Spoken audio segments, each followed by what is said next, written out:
Ole ruột pui a fela hian amoi berti la hi run rukhoi sa sindi lal than pui sakha nia a sakna hi kha g ania g chu hi lo nia alpa chu amaki na ro pui g kan zai chon asang tur chu c ani a ro pui a trape e minor kal leta c lai kan ti khani ching zo reng niam tur chu thi ching zo reng lal li sha mitel ten an ta ben en an lo ta kalal pa I swa amoy be kha kha ji kan zai chon khati khan alo ni thani ama chu keyboard zir tir tan chon ama ki ti chia wa zai vek kha chu lo har ta chia kan zai chuan a ki te kha no chan ve in na kina an han san ta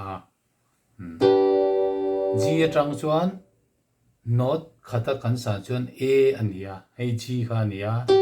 not khata san chuan a ania hei hi no chan ve heta hi an san don ta a flat hian ta hian khatiang kha dum te han me tel noi te kha nga ya zir tir tan chuan a har ve ta deuh thina si a kan lo zai pon en tir na an lo zai tai la a ki no chan ve a san chuan a san na tur chu ta hian ani ta ni hemi ki hian han zai ngai ta ti khan alpa chu a ro pui a trabe kati han ti kha adum hlir han man te kha ngai ta kha zir tir tan chuan har dewa tin zir tir then khat khan ki le khot ti khan la hret thiam chiang chia lawa ki chu kan zai na san zong kha ni ki chu tia kan ti chuan c in kan zai ti na ni lal pa chu amaki na ro pui a trabe kan ti chuan c ki in kan zai ni c chord kan met ta ni ma se c chord met tho hian transpose mang khan ki dang khan a zai vek thei ni transpose ka chu transpose om zia soi fiana te po khan da to a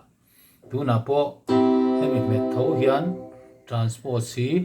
plus 7 a han da tai la c met tho khan tian na lo ri ta dei ni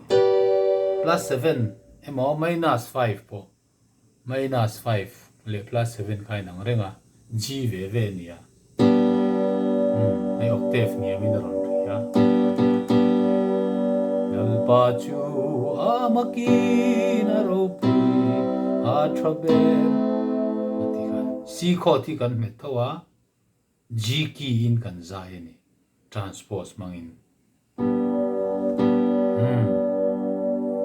kan lo sai ta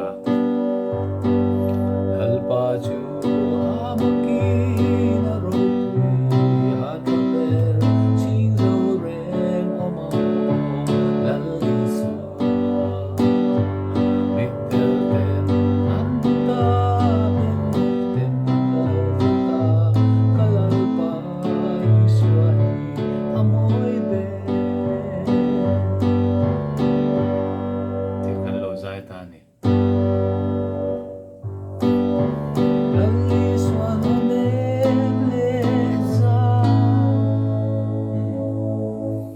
ta chang hian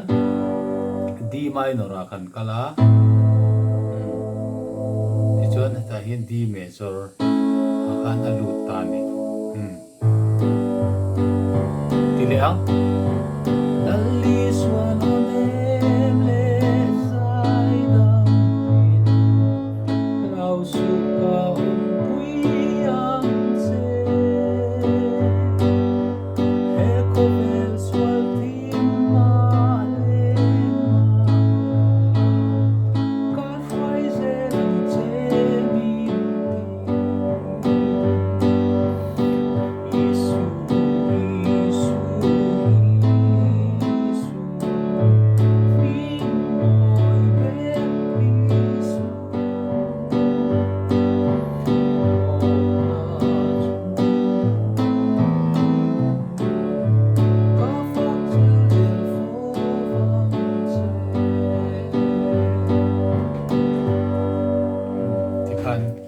lal tlang pui ta ni ti chuan aki kha not khat not chan ve nan han san ta ta tang khan ta hian zai tu ra ni ta ni heta han zai top aya khan hemi ki hian zai to tu ra ni a hemi sang chu he hi lo ni a at niam chu he hi lo ni a chu wangin kan sai reng reng hian aki op man ol na chu tu na ki a po khan ji kim tu nan kan sai me ka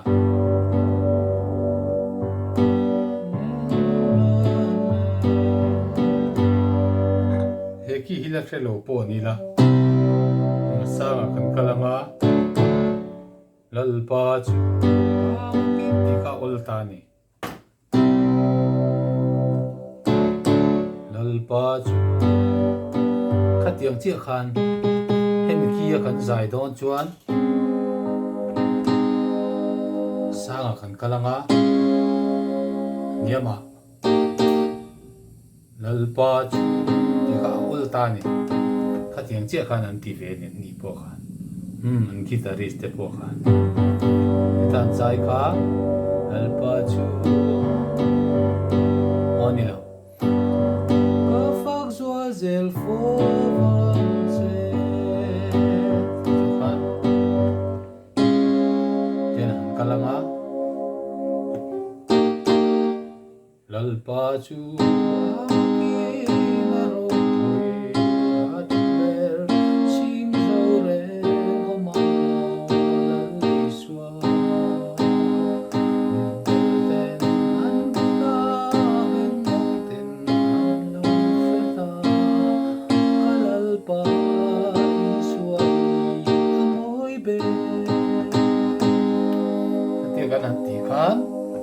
not chan ve hin kan han san ta ni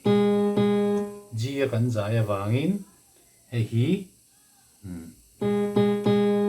a flat kaloni ta chi ani ala selo ta jan hret tiam cho har deuh lek mai the kan soi dan kha transport sin kan han zai boxia he hi a flat kaloni to nei tu nan transport mong me lewin transport si zero a han da tai la tian tu na kan zai na kha do CBA hi A flat khania mi ki che hi lo ni ta ni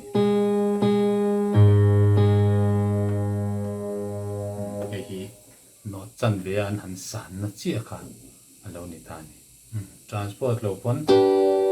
ta hen zai tai la he hi ji ania no chan ve kan san chuan he che hi ni ta na han sai ta chian ni kha atlang pui chu ani maya antinan si atang po khan si ka kan lo ti ta a sindi sagna kha chi lo ni ya he chi ki chu lo ni ya si khot ka kan la met tawa transport sin zel fovance kan ti lai khan transport si -5 kha -4 kan da chuan no chan vein kan san ti na ni -5 ai chuan -4 chu no chan ve hi na sang chuan na na na na na na anti kha not chan ve in kan sa na nga -4 a kan da nga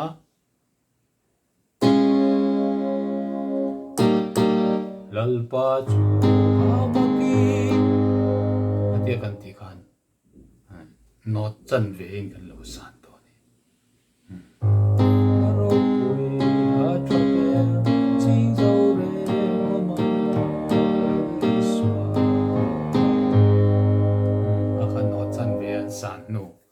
A flat kha lo ni ta chiat ani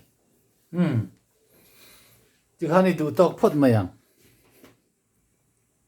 aron request tu kha